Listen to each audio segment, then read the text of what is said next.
Welcome back, ladies and gentlemen, to another visual novel. I know the other one that I started, the Fox one or whatever, I kind of was recording that earlier and everything went downhill. The video got corrupted, I got too far into the game, and I'm too lazy to do it all over again. So I'm gonna just cancel that playthrough and start this fresh new one. So one, this is Trick or Treat. I know it's not Halloween to be playing this kind of game. Two, I don't even know if it's a horror game or not, but by the soundtrack, it sounds kind of creepy. But let's just jump straight into it. Let's go. Let's see what this one has to offer for us. Alright, let's see. We got a nice forest. The sound of our steps, combined with that of the occasional nocturnal animals, is the only thing we can hear. It's terribly dark in this place. The dense vegetation makes it impossible to see the sky or light from the moon. Our flashlights are the only things that light up our way. At times like this one begs to not run out of battery. We walk without knowing what we are really looking for, or better said, for no reason. We are just a group of boys bored with our lives. That's me. Trying to create a lasting memory on this night instead of just staying home doing nothing. Today is October 31st, All Hallows Eve, better known as Halloween. Like I said before, it's not Halloween and I kind of don't want to wait till Halloween, so let's just play it now. Three young men walked through a dark but up until now nothing special forest, me being one of them. We are doing it to prove our courage. It's too bad there isn't a girl here to see how brave we are. Seeing it like that, one can say this is a meaningless effort. For a moment I stopped to look at my watch. It's 1:49 a.m. That means we have been walking aimlessly for more than 2 hours now. I am sure that many people will find a place like this terrifying. But once you get used to it, the fear disappears, making it feel like normal. What makes us afraid of the dark is that we cannot know what hides in it, what lurks in the shadows. But this is clearly an empty darkness. At the moment, I sigh, feeling how terrible my legs are. What is the point of being here? Clearly we had already demonstrated what we wanted. It would be best to return. I should tell them. Ooh, I was about to speak when suddenly the atmosphere in the forest becomes strange. Suddenly a cold chill runs through my body. It was like another chill, except it was not going away. For no reason, the air's temperature dropped from 1 second to the other. So much so, my breath becomes visible, turning into mist. It doesn't end there. The air is now filled with a rotten smell, just a little short from being unbearable. Images of worms and flies soon appear in my mind, giving me a really unpleasant feeling. We all stop at that moment. Axel, what's happening? I ask, confused while turning to look at my friends. By the expressions on their faces, it was easy to know what they were just as lost as I was. Ooh. It was then that we heard footsteps nearby that did not come from any of us. We all got dead quiet after that. I don't know if it was out of fear or to check if it was not a mistake, but we stayed motionless like statues without making a noise. Just looking at each other's faces, wondering the same thing. Friend, what was happening? As if I could know. We heard the steps again. They clearly belonged to a human, or at least to a large animal, but there is something strange about them.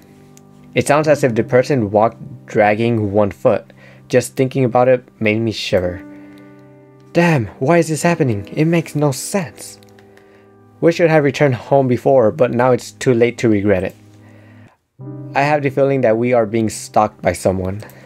The strange footsteps stop, but I'm still feeling the presence nearby. I don't know where it is, but I know that it's looking at me.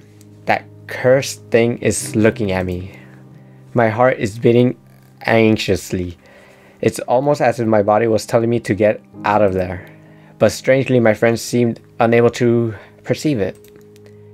Friend, it seems that it's gone. It must have been just an animal, said one of them, convinced that we were safe. I would like to believe that too. We had a sigh of relief, however, bad luck would soon strike us again. Ooh, shivers. Unexpectedly, the forest becomes darker than before in just a blink of an eye. But that wasn't the fault of the forest, but of our flashlights, which went out. Ooh, scary. Of the three, only one, mine, was still working. Friend, what's going on? Did the batteries die? Asked one of them, scared, while they both beat them desperately as if they were going to revive them. As if that was going to revive them. I can't blame them. The idea of walking in darkness was not pleasant for anyone. But after a few moments we had no choice but to resign ourselves to that. Once more the sound of our footsteps is heard. But the silence is different now. We are not quiet because we have nothing to say, but because we are afraid. We continued walking despite the fear that invaded us. Visibility is almost zero, but we have no choice. In theory, we were walking back looking for the exit, but I cannot remember anything of this forest.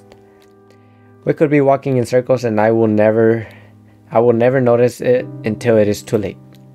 I hate the thought of it. I just want to get out of it. ... Suddenly my thoughts are silenced.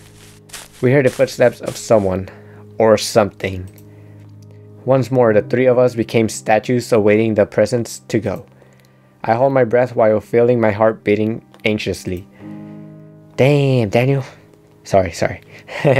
Damn, get away from here and leave us alone. Unexpectedly the steps are heard closer. This time they did not disappear but rather came to us. I can't stand it. Desperately I move my flashlight everywhere looking for the author of those footsteps, hoping for the light to reveal their identity and erase our fears. Nothing. Is that all there is around here? Just empty air? My anxiety grows with each failed attempt. I refuse to believe that it was a ghost. Suddenly, when I move the flashlight again, I see a silhouette, whatever that is. I cannot distinguish what it was, but for a moment, the light revealed something. Quickly, I point to the same place only to discover it was gone. I hold my breath anxiously. It was not an illusion. I am sure that I saw something. It was then that I hear something nearby. Without even thinking, I am the light towards that place. Ooh. ... What I found leaves us paralyzed with an expression of disbelief on our faces. A cat. It was a white cat with eyes of an intense red which stands before us. Her look is not friendliest to say something. Somehow I get the feeling it's a female cat. It's angry. Suddenly, she lets out of a thunderous meow that leaves us terrified. It sounded more like a lion roaring than a simple cat. The echo of her meow is heard throughout the forest, making it sound more sinister than it should be. It was then that suddenly an inexplicable force hits us three. Woo! That's so bright.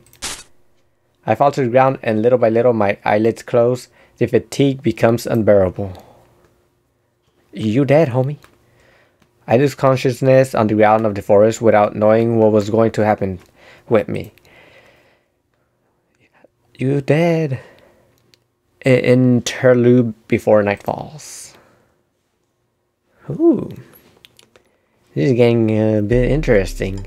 It is a day like any other, so normal that it was almost painful. Alright, ladies and gentlemen, I'm going to save it here. And we are going to not do that. We are going to save it there. We're just going to leave it there. And hopefully so far you guys are enjoying this. If you guys are, you guys know what to do. Make sure to drop a like, and if you're new to the channel, consider subscribing, and I'll be seeing you guys on the next one. Goodbye, guys.